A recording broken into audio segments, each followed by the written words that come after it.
আসসালামু আলাইকুম। আজকে আমি শেয়ার করব সুজির রসবড়া রেসিপি। এই মিষ্টিটা অনেক বেশি রসালো এবং ভেতরে অনেক বেশি সফট।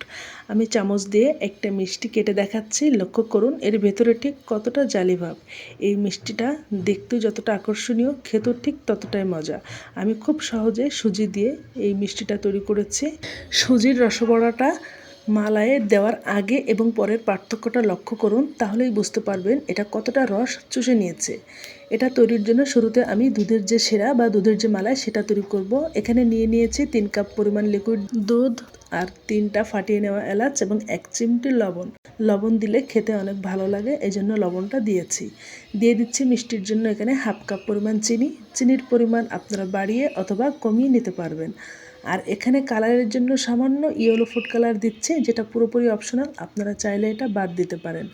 এখন একটা চামচ দিয়ে সব কিছু ভালো মতো মিশিয়ে নিয়ে চুলাটা ধরিয়ে দিয়েছি এবং অপেক্ষা করছি ফুটে ওঠা পর্যন্ত। ফুটে উঠেছে, দেখতে পাচ্ছেন। আমি এটা জাল করে খুব বেশি ঘন করব না, কারণ ঘন হয়ে গেলে এটা কিন্তু মিষ্টির ভিতরে ঢুকবে না। তাই আমি পাতলা রেখেই এই যে দুধের মালাইটা সেটা চুলাটা বন্ধ করে দিচ্ছি। এখন আমি যে সুজির রসবড়াটা সেটা তৈরি করব। এই জন্য একটা পাত্রে নিয়ে নিচ্ছি 3টা ডিম। ডিমটা রুম টেম্পারেচারের আছে। দিয়ে দিচ্ছি সামান্য লবণ, 1 চিমটি পরিমাণ হবে। এখন একটা বিটারের সাহায্যে এই 3টা ডিম খুব ভালো মতো ফেটিয়ে নিতে হবে। একটু সময় নিয়ে ফেটিয়ে নিতে হবে। আমি প্রায় 3 মিনিট মতো ডিমটা ফেটিয়ে নিয়েছি। খুব ভালো করে ফেটানো হলে এই সুজির যে রসবড়া সেটা অনেক বেশি সফট হবে এবং এর ভেতরে অনেক সুন্দর মতো রসটা অর্থাৎ মালাইটা ঢুকবে। ডিমটা আমার ফেটিয়ে নেওয়া হয়ে গিয়েছে। এখন আমি সুজি নিয়ে নিয়েছি 1 কাপ। আমি 1 কাপ সুজি পুরোটা একবারে দিব না, আমি অল্প অল্প করে দিব আর একটু একটু করে এইভাবে যে এগ বিটারটা আছে সেটার সাহায্যে সুজিটা মিশিয়ে নিচ্ছি। আমি সুজিটা পুরোপুরি একবারে দিচ্ছি না, কারণ আমি কিন্তু এই সুজির পিঠার যে বেটারটা সেটা খুব বেশি শক্ত করব না, অনেকটা পাতলা থাকবে। এই জন্য আমি একটু একটু করে দিচ্ছি এবং মিশিয়ে নিয়ে দেখছি ঠিক কতটা ঘন হয়েছে। একদম শেষে বলে দেবো আমি কতটুকু সুজি ব্যবহার করছি।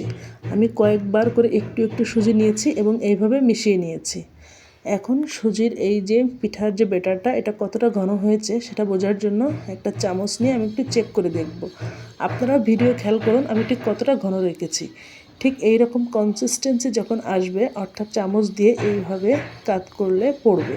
আমি এতটুকু সুজি বেঁচে গিয়েছে, অর্থাৎ পুরো 1 কাপ সুজি লাগেনি। এখন আমি চুলায় তেল নিয়ে নিয়েছি, তেলটা মাঝারি আছে গরম করে নিয়েছি এবং এই যে টেবিল চামচের যে চামচটা আছে সেটাতে করে একটু একটু করে এই পিঠার ব্যাটারটা নিয়ে তেলের ভেতরে ছেড়ে দিচ্ছি।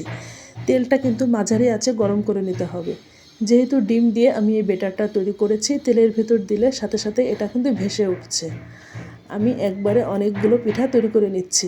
পিঠাটা এবড়ো থেবড়ো হচ্ছে, এটা দেখে চিন্তার কোনো কারণ নাই। এবড়ো থেবড়ো পিঠা হলেও এর ভিতরে রস ঢুকে কিন্তু একেবারে টয়টম্বুর হয়ে যাবে।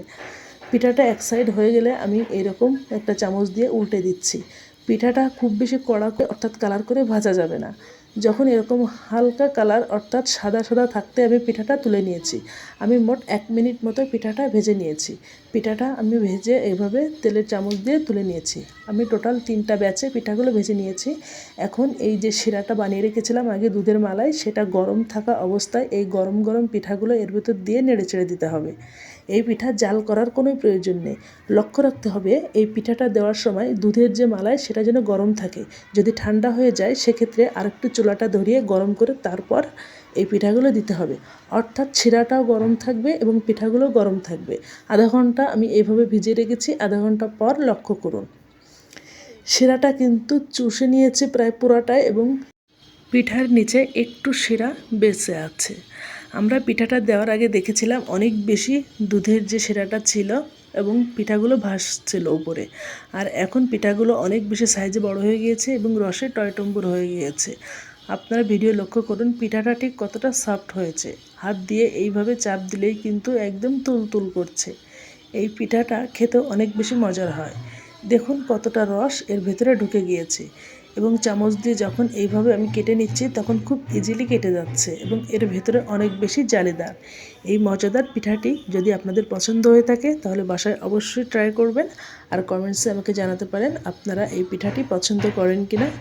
আর এরকম নতুন নতুন সব রেসিপি পাওয়ার জন্য চ্যানেলটা সাবস্ক্রাইব করে রাখতে পারেন, তাহলে পরবর্তীতে নতুন নতুন রেসিপি সবার আগেই আপনি পেয়ে যাবেন।